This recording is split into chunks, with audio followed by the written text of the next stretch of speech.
What a weekend for the Celtics. Sam Hauser dunking all over the place and then just dropping bombs on the Atlanta Hawks. Talk about that. Talk about Jaylen Brown's sudden cut injury. What does that mean?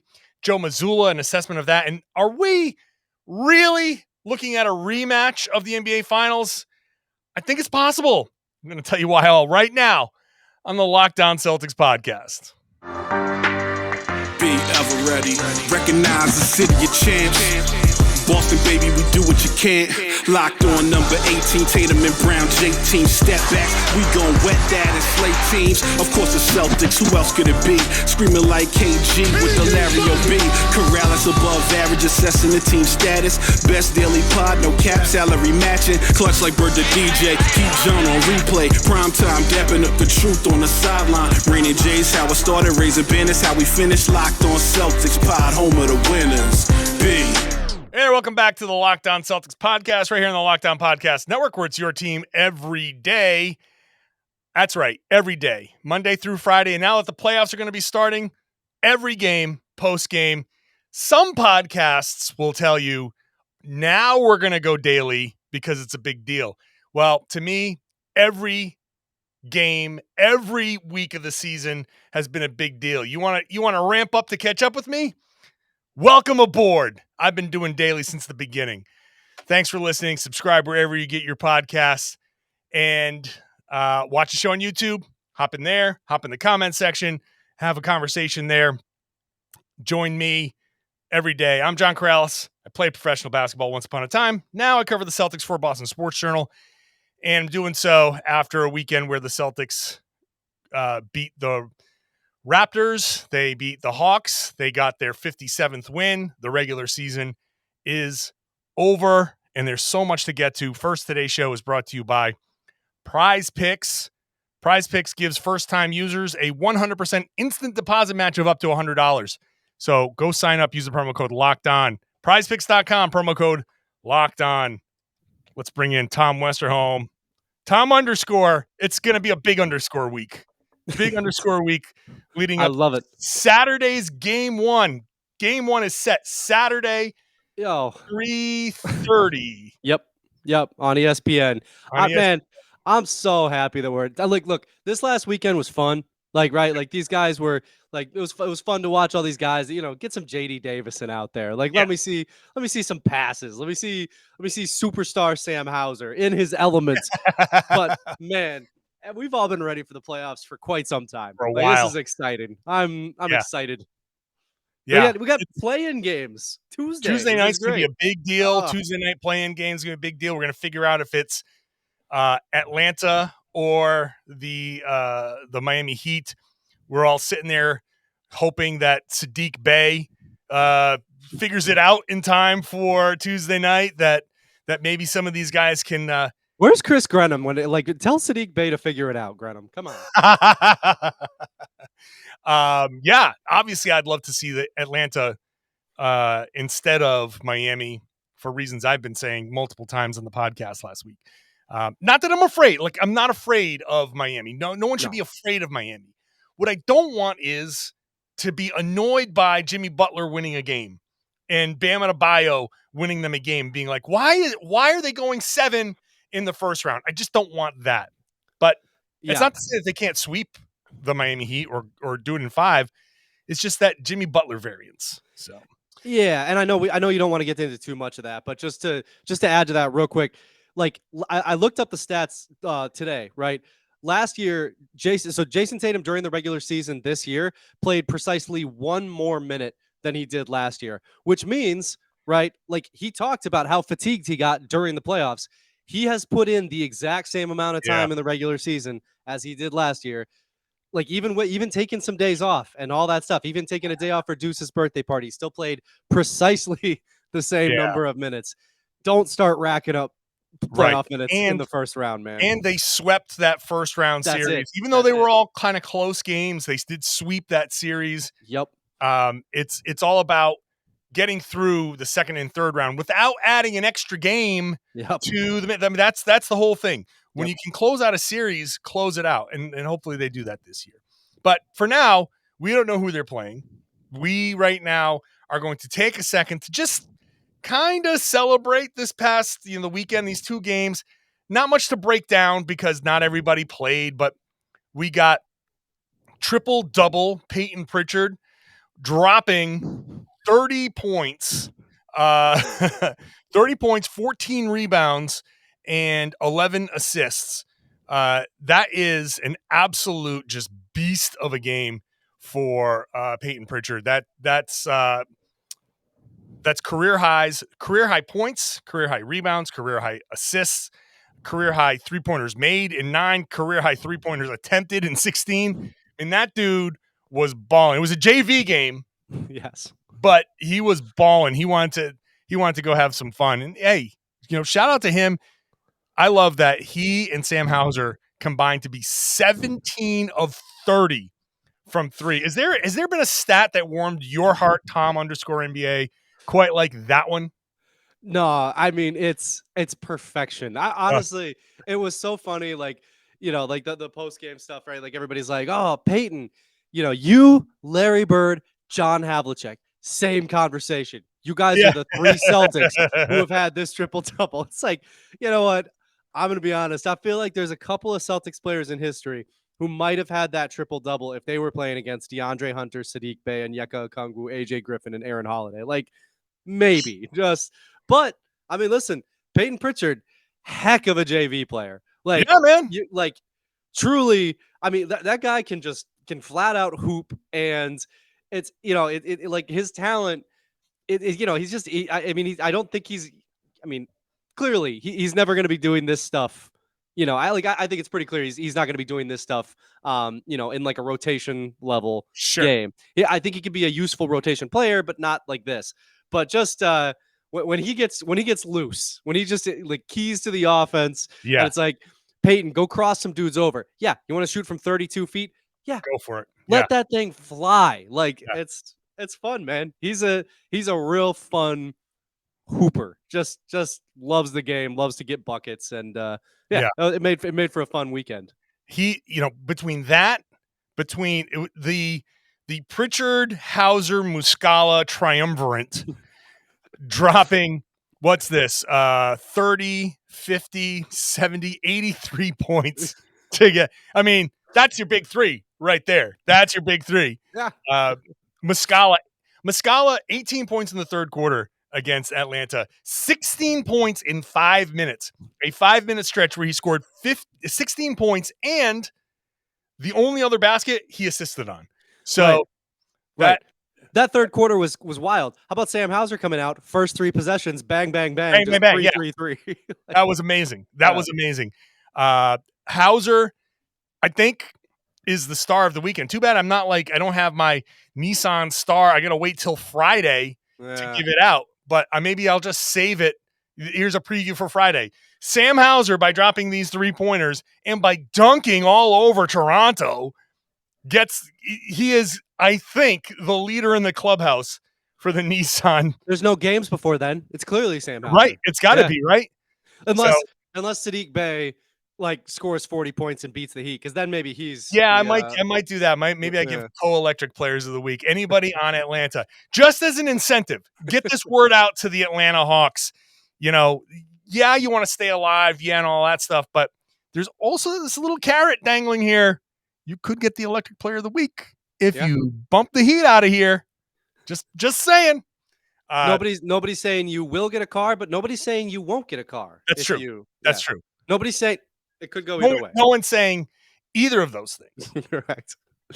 I loved the Hauser Dunk Fest because of what it just did for the bench and those guys. This was just the absolute carefree. It was the most carefree game because this game here against Atlanta, you had like guys trying to prove something. So there was like actual somewhat, I don't want to say stakes, but Pritchard's like, hey man, I'm getting 40 plus minutes in this game. I got to show out. That other game, you had some guys playing, and you had just the seating was all set. You just knew it didn't really matter. And to see the reactions from everybody, I was asking the guys, it was my big question after the game. you guys, after some ups and downs, not really downs, but like they had some ups and downs. Long season, 80 games, and now here you got Sam out there dunking on everybody. Everybody gets to have a little bit of fun on the sidelines. You're not worried about anything. That was just I called it a palate cleanser because you're like, that was to me, you just wash the regular season away and now you get yourself ready for the playoffs. That's how I saw that. Yeah, I also kind of funny that Joe Mazzulla pushed back on that question a little bit. Oh, I don't know. Oh, about that. yeah, that's like, what Joe does. Joe, come on. It's just chill out, Joe. Nobody's yelling at you. 70% of our games. You didn't have ups and downs. Like, come on, Joe. And then today, you lost to Houston, Joe. What are you right? And Washington, and Grant missed those 2 free throws against Cleveland. I mean, you could have been the top seed by like 4 games, and you're like, not that it matters. I still think they're going to be fine, but like, of all the things to push back on, why that? Why? Yeah. But anyway, whatever. Regardless, I mean, like the Hauser going nuts was fun. Well, honestly, I think my favorite part of it was watching Rob Williams, who I mean, who knows how many dunks he's had in his career, just going nuts because Sam Hauser dunked. Yeah. Just the king of the Celtics dunk. Just losing his mind because Hauser threw like he did 3. He threw out a 3. Three. He did 3. I asked him about that. I asked him about that after the game. It's like we knew he could get up. It was just about time that he did it. That's what Pritchard said too. Yeah. That Pritchard was like, he's like 6'8". Of course he can dunk. Like he should be dunking more.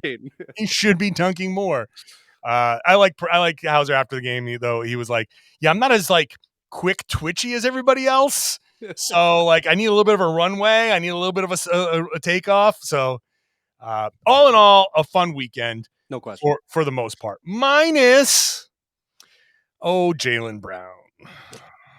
We'll talk about the cut that he suffered. We'll talk a little bit about Joe Mazzulla coming up next. Later on, we'll talk about the potential for a rematch with the Golden State Warriors. Yeesh. All right. First, today's show brought to you by PrizePicks. Daily fantasy made easy. And yeah, we're heading into the playoffs. You can still play daily fantasy. Plus, PrizePicks has every sport out there. Baseball's back, plenty of baseball choices. Football will be back at some point. You'll get to, pick, and you can pick from anything. You can go to Euro basketball if you want. You can go to, the WNBA when it kicks in soon. Esports, it's all there. Basically, it's you against the projections. You pick 2 to 6 players. You can win up to 25 times your money. You're not playing against experts. You're not playing against other people. You're not playing against anybody with inside information. The projections. Is it more than the projection? Is it less than the projection? You get them right, you can win some money. Entries can be made in 60 seconds or less. Super easy, safe, fast withdrawals. Currently operational in over 30 states and Canada. So download the PrizePicks app or go to the PrizePicks.com to sign up and play daily fantasy sports. First-time users can get a 100% instant deposit match up to $100 with the promo code Locked On. You deposit $100, PrizePicks gives you $100. Whatever you deposit up to $100, they match it. You got to enter the promo code Locked On at sign up for an instant deposit match of up to $100. Thanks for making Locked On Celtics your first listen every day. Get ready. Start listening to the opponent podcast, the Locked On Hawks or Locked On Heat. They're going to give you the other side of the story. You want to hear what they're saying so you can be ready when you jump into the YouTube comment section and those fans start infiltrating the comments. You got to be able to fight back. Prepare yourself by listening to those other podcasts. Let's bring Tom Westerholm back into the conversation. Jaylen Brown was listed as out for Friday night's game, and it was a laceration on his hand, his finger, and I was like, okay, it's probably nothing. They're probably just finding some sort of excuse, and I kind of blew it off. I asked Joe Mazzulla about it before the game. He's like, not a big deal. Okay, fine. Walked into the locker room before the game, and I see Jaylen Brown with his hand wrapped with like a full ace bandage, gauze popping over the sides of it. I'm like, that looks much worse than what you guys were telling me it was. You guys didn't have to do all that just to fake an injury. Like, you could have just said back soreness. Yeah. Seriously. So I guess he dropped the vase and went down to pick it up and got a little cut between his forefinger and middle finger, somewhere in there. 5 stitches to close it up. I don't think it's going to be a big deal. Brad Stevens kind of blew it off. He spoke before the game. He's like, yeah, he'll be back practicing midweek. I don't think it's a big deal, except, hey, it's a cut, it's stitches, it's at a point where you're going to catch the ball. Guys are going to be slapping at it. And anytime you have a big gash there, you just keep hitting it. It's just going to be painful and annoying, and maybe it'll bleed, and you have to bleed again. Stop. And, I don't think it's going to be an issue for when he shoots, but any little thing, these guys have like such precision bodies.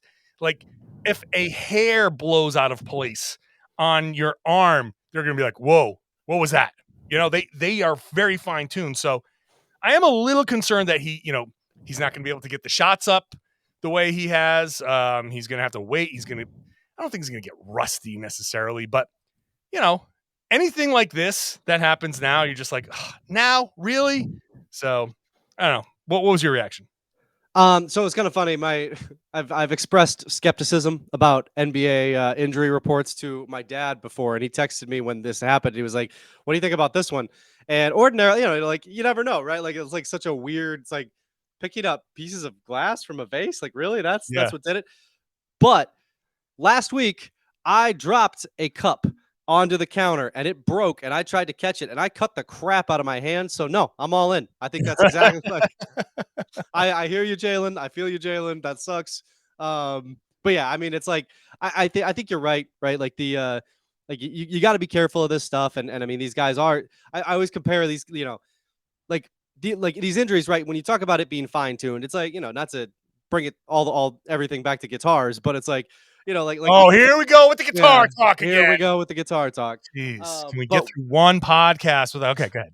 But when you play guitar, right, it's like, like if you've got like a cut on your hands, you push down at all and it hurts and it throws off how you're playing. And it's like, these guys are that fine tuned playing basketball. You like, that's if your shot, you have like an exact feel of your shot, and if it's off at all, you're going to be off, and everything's just going to be harder. So, like you said, I mean, Brad comes out today and is saying, like, I think he'll be practicing by midweek. That's plenty of time to get ready for a game on Saturday. I think it'll be okay. But yeah, man, like, I think if anything, it's a reminder that weird stuff happens in the NBA sometimes. Yeah. And like, weird. The NBA is random. Yeah. Like, weird stuff happens. The universe is random, and the NBA is in the universe. So here we are. That's one of the reasons why I think some of the stuff that we've seen over the past couple of days, past couple of games, there is some value to it in that Mike Mazzulla can come out and get hot. You're right. Right? Like, he's a guy with some size. He can come out and get hot. Sam Hauser can come out and get hot. Payton Pritchard can come out and be effective in some amount of doses. Now, is it in the conference finals? You hope that it's not. Yeah. But I think at least there is some level of, you know what, if something happens and Jaylen Brown cuts his hand on a vase, they can get through a week without him. It's not ideal, but they can, if they're going to start, let's just say they start 5 out and Rob comes off the bench. Well, if you just say, okay, we're going to start Derek White in Jaylen Brown's place and Robert Williams is going to start. Okay.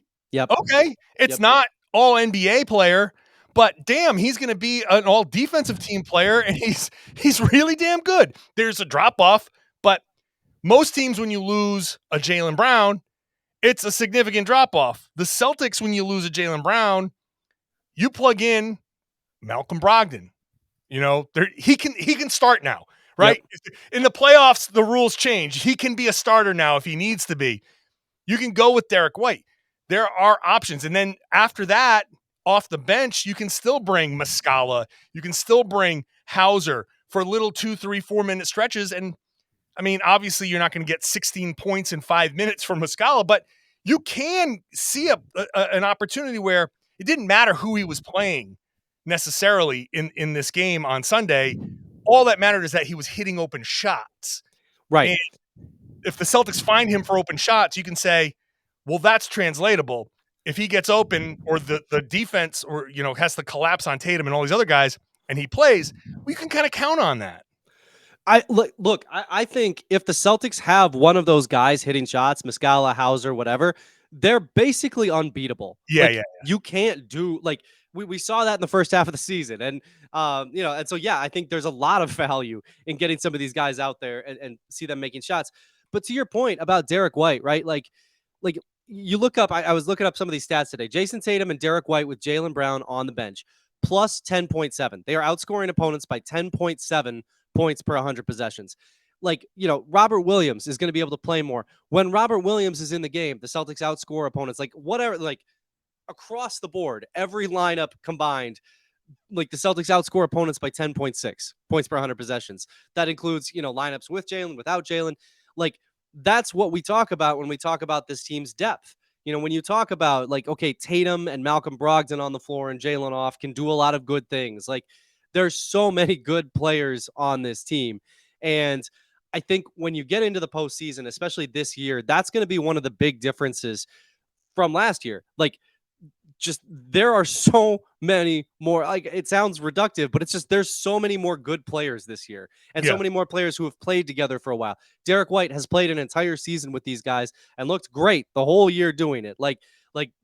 Just the addition of a full year of Derek White and Malcolm Brogdon, even setting aside the possibility of Hauser and Mazzulla going crazy, this team is just so much better prepared to survive an absence here, an absence there. Maybe, if somebody twists an ankle and you need to steal a game, there's the depth to do that. Even if something happens. The weakest part of what the Celtics have to offer might be the coach. And that's kind of the prevailing thought, I think. But I think we can look at what Mazzulla's been doing, and I've been critical of him for sure.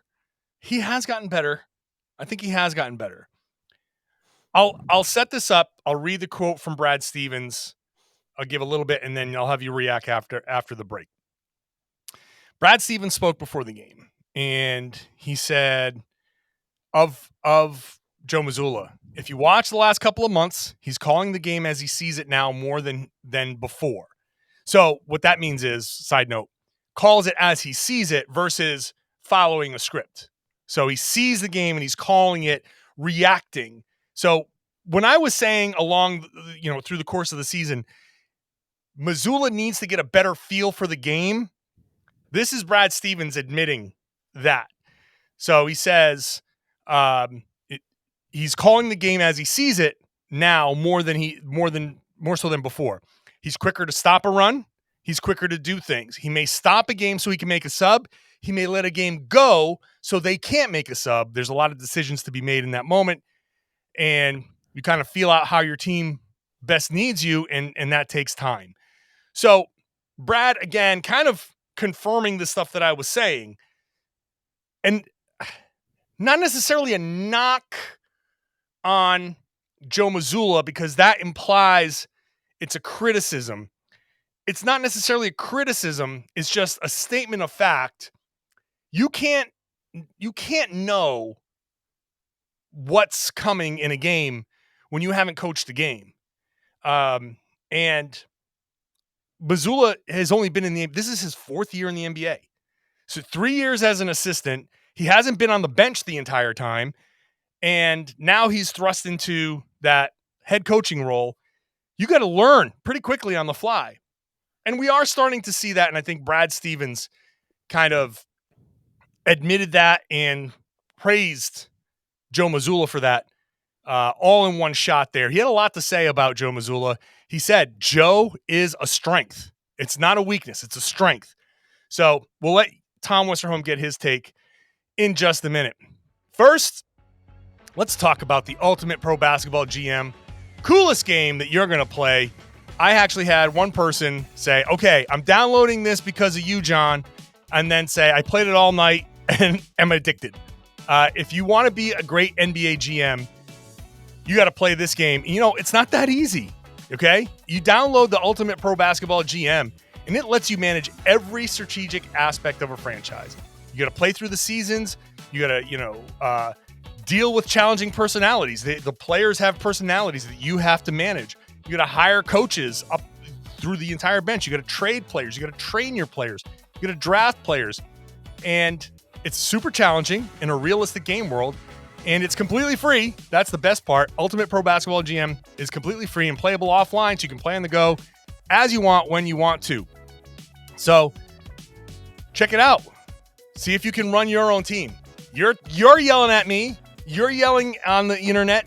The Celtics should do this. Let's put it to the test. Let's see what you got. You, as a Locked On Celtics listener, get a 100% free boost to your franchise when you use the promo code Locked On, all caps, Locked On, in the game store. Make sure you check it out. Download the game. You can visit probasketballgm.com.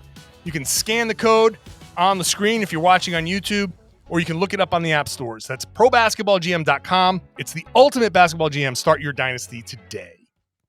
For the break, I read some of Brad Stevens' quote. We'll get more into what Brad said tomorrow. Get a whole week of stuff to get to. We'll do some Q&A. We'll do some mailbag. Send your questions in, johnkaralis.com/mailbag. We'll do like an end of season mailbag there. But let's start with Tom, kind of what you kind of reacted to there when Brad was talking about Joe.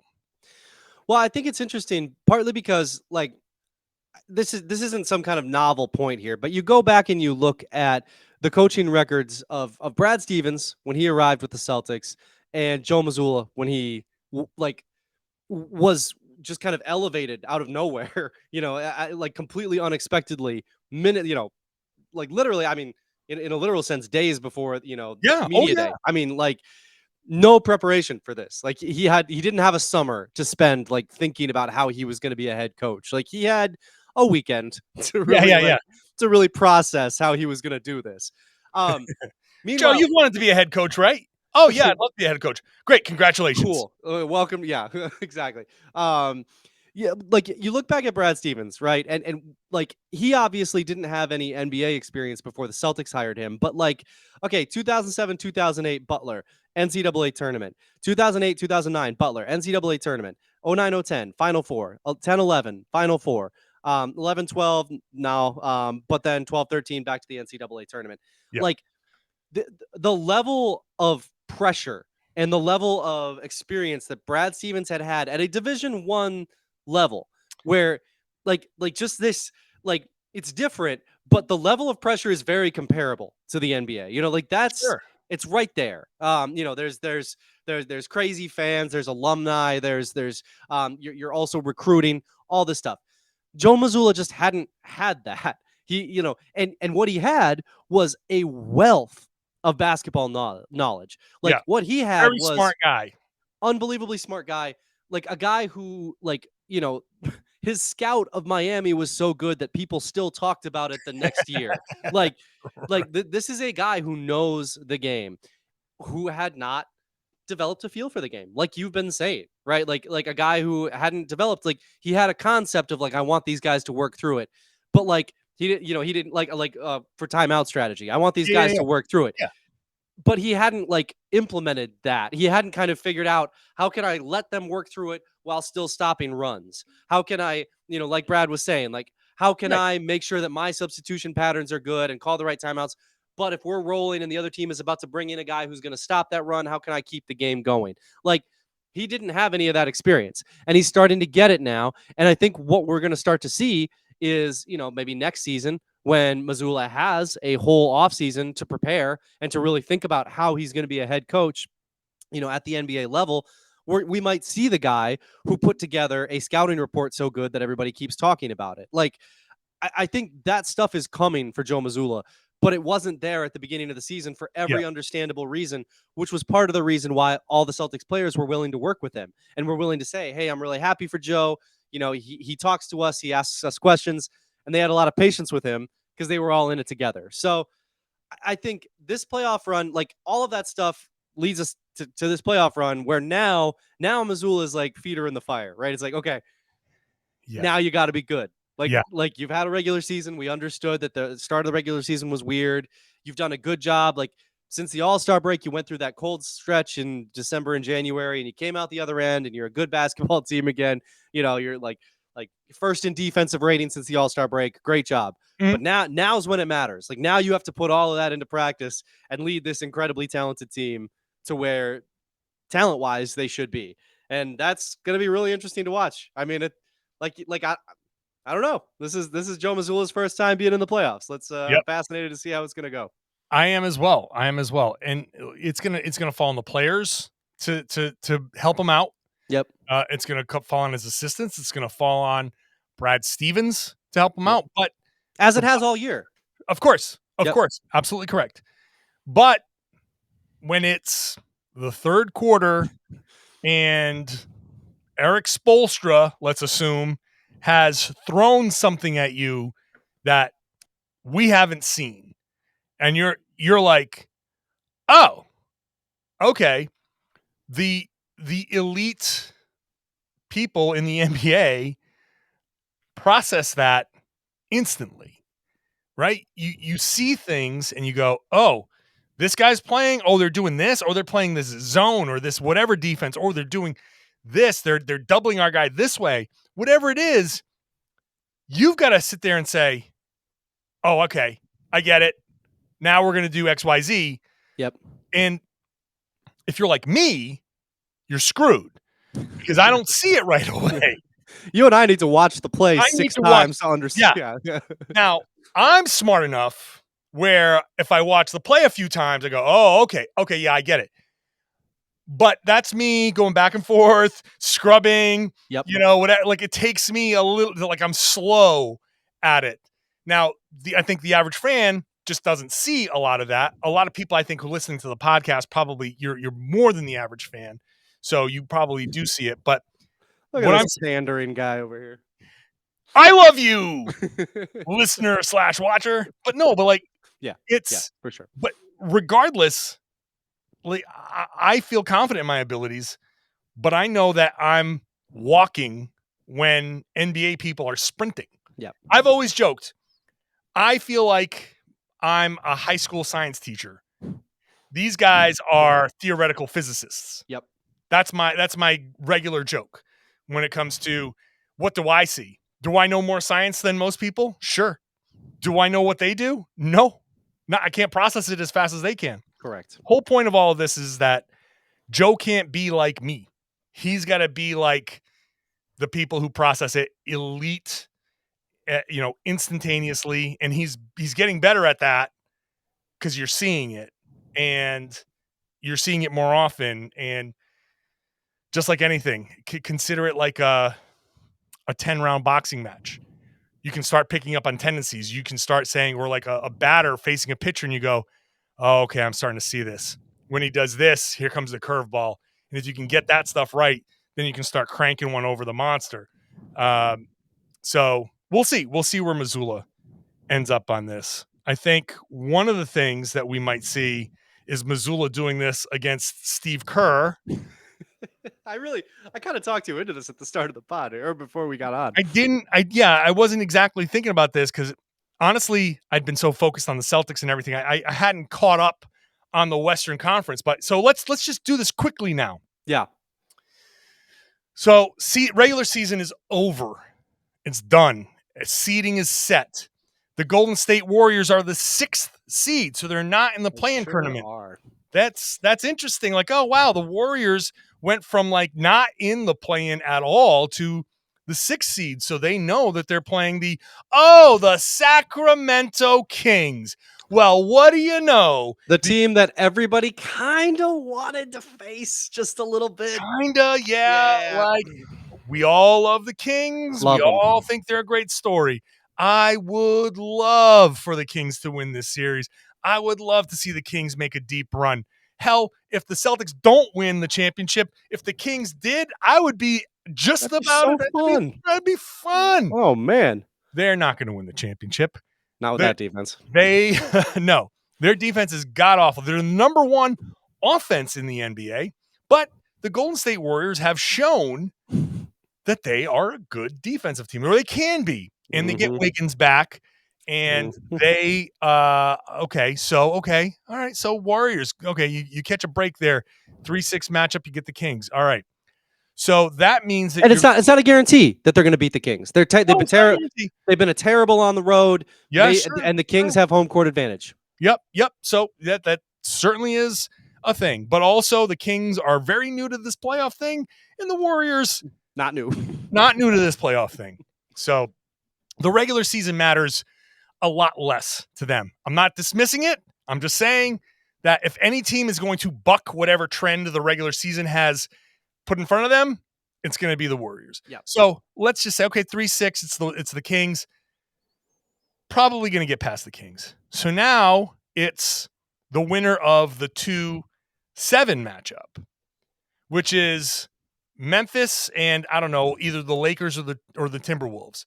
Well, Rudy Gobert just took a swing at Kyle Anderson. That team's a mess. Yeah. I don't know what the Lakers are going to be.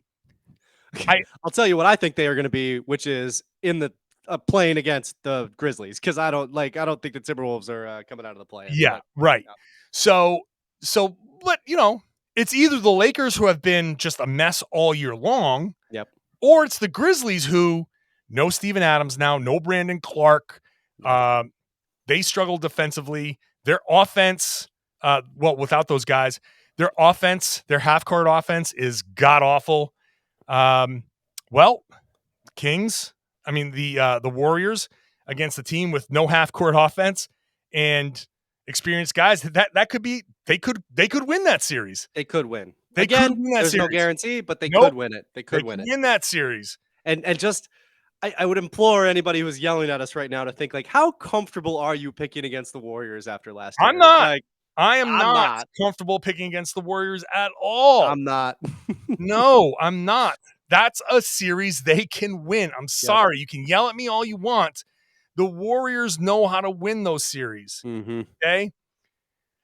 So, if they win that series, then they go up against Denver, maybe. All right. Well, maybe. I don't know what Denver's going to be. I don't. Nope.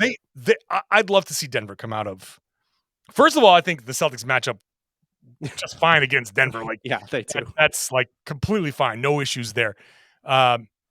Maybe it's Phoenix, because Phoenix and LA in the 4-5. Well, that's, the winner of that 1-8, which would be Denver and Minnesota probably. Yeah. That 4-5. So it's probably going to be Phoenix over the Clippers. Either way. Yeah, I think so. I'd say, so if it's Denver, can Denver beat the Warriors? Sure. Can Phoenix beat the Warriors? Sure. But also, who's defending these guys? Who's defending the Warriors? What defense are the Nuggets going to throw out there? Right. Who's Jokic going to guard? What's he going to do? Yeah. That's a tough matchup for him. It's Phoenix. You just traded away your best defenders. Yep. And again, like we were saying before, like Durant, he's played, 15, like is it 2 playoff series is on like 15 regular season minutes. Is that going to be enough to give you continuity with like some, unbelievably talented basketball players who all are going to want the ball, who all are going to want that's a weird, that's a weird team. Like that's a weird situation. And you don't know what Chris Paul is going to be. And you don't know what Chris Paul is going to be. You don't know if he's going to be available. Yeah. And so, damn it, that 6th seed is just exactly what you didn't want the Warriors to have. Unless... I didn't realize Denver had the 17th defense in the NBA. That's not good. Hey, by the way, the Celtics top two. Second offense and second defense. After number 3 on cleaning the glass, but yes. Yep. Okay, well, whichever. But no other team in the top 5 in both. Mm-hmm. And only the Cavs. I didn't check cleaning the glass, but they were 1 in offense and 8 in defense. So I can't imagine it's that much different on cleaning the glass, but no other team in the top 10. Yep. in offense and defense, which bodes very, very well for the Celtics. Especially if Robert Williams stays healthy and everything else. Yep.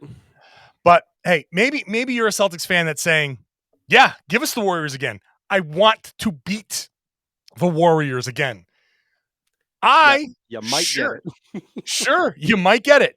Be careful what you wish for. Be careful what you wish for, because I do think the Celtics would beat the Warriors. I think my honest assessment is Boston has all the matchups in the East the way things are shaping up right now. I think Miami would be annoying, but they'd beat Miami, obviously. If it's Atlanta, wax Atlanta. They have the matchups against Philly to beat the Sixers. They have the matchups against the Bucks to beat the Bucks. I do think they could play Brook Lopez off the floor. But that's going to be a hell of a series because Giannis is a god, and that's just and Drew Holiday is a god this year. Yeah. So that would just be a difficult series. That is, I think, I'm certainly not alone in saying that's the kind of de facto NBA Finals, because there's no team in the West that I think can compare to either the Bucks or the Celtics. So I feel very confident in going into that series, except the Warriors have been there, have done that, and they know how they beat the Celtics last year. And so why not try to replicate that? Obviously, it's different, and we don't have to get into it too crazily, but Celtics didn't have Brogdon, and Derek White was nowhere near the same player, so that changes a ton. But also, just like Miami in the first round, why? I'm not going to sit here and be like, oh, I want the Warriors because they beat the Celtics. No, I want the easiest road possible. The ring, no one puts an asterisk on the ring. You just get the ring. Even the Lakers Disney World ring. Nobody. No, you don't asterisk it. Nope. That's just the championship. That is they have a championship. That's a banner that's up there. No one gives a damn. So why not take the easiest road there? What's wrong with that? So yeah.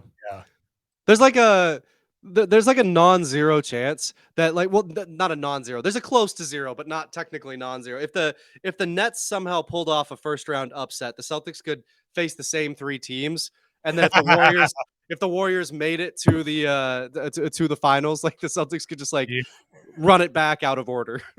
That's hilarious.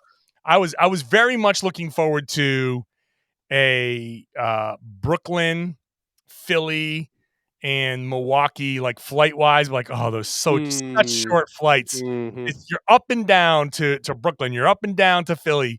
You're just minimizing your time in the air. I was like, oh, and maybe the Knicks. What if the Knicks pulled an upset? You go.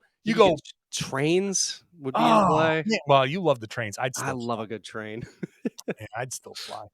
I'll admit, San Francisco is the most overrated city, I think, in the NBA. So I kind of just don't want to go back to San Francisco. I've been dying for one of these teams that's not. I don't want to go ocean to ocean. Yeah.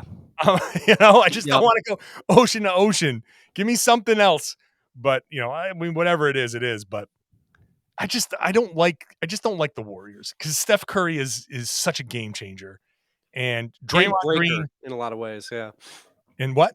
Game breaker in a lot of ways. Absolutely. It's just it's like you can have the greatest defensive schemes and Steph's just like, eh. Yeah, no, it doesn't matter. Snap. And Draymond, for all of his increasing deficiencies as he gets older, when he locks in defensively, is still one of, if not the best defender out there. And he just knows how to win. He knows how to annoy you. He knows how to make you mad and get in your head and tell Grant Williams that Grant Williams is a fan. But you know what? That stuff works.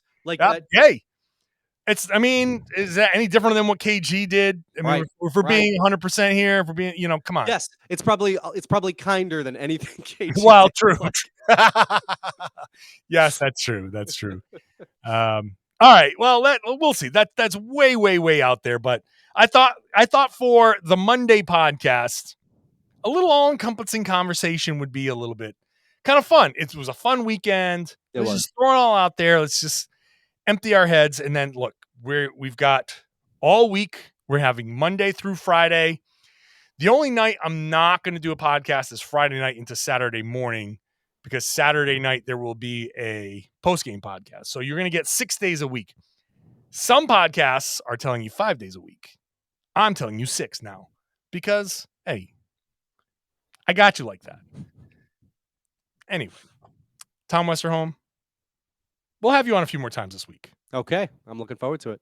All right. Thanks, Tom. Appreciate you, man. Underscore boys here for you today. Hope you enjoyed the podcast. If you're new, welcome aboard. Love to have you. If you're a regular listener, love that you are a consistent listener. I talked to some international listeners over the weekend. Shout out to you guys, because listening overseas, being a fan overseas, that is tough. That is commitment. That's a special shout out to all of you, but just everybody who listens regularly, you got a special place in my heart. So thank you so much. Would love to make you, new listener, a regular listener. So subscribe there. Hop into the YouTube comment section. Lots of threads starting to pop up in the comment section, which means conversations are happening. So hop into the conversation, start a conversation, ask a question about the podcast. Come back at me for something. Maybe you don't give a damn about playing the Warriors. Come back at me, throw a comment in there. Whatever you want to do, it's in the comment section there. Join the conversation.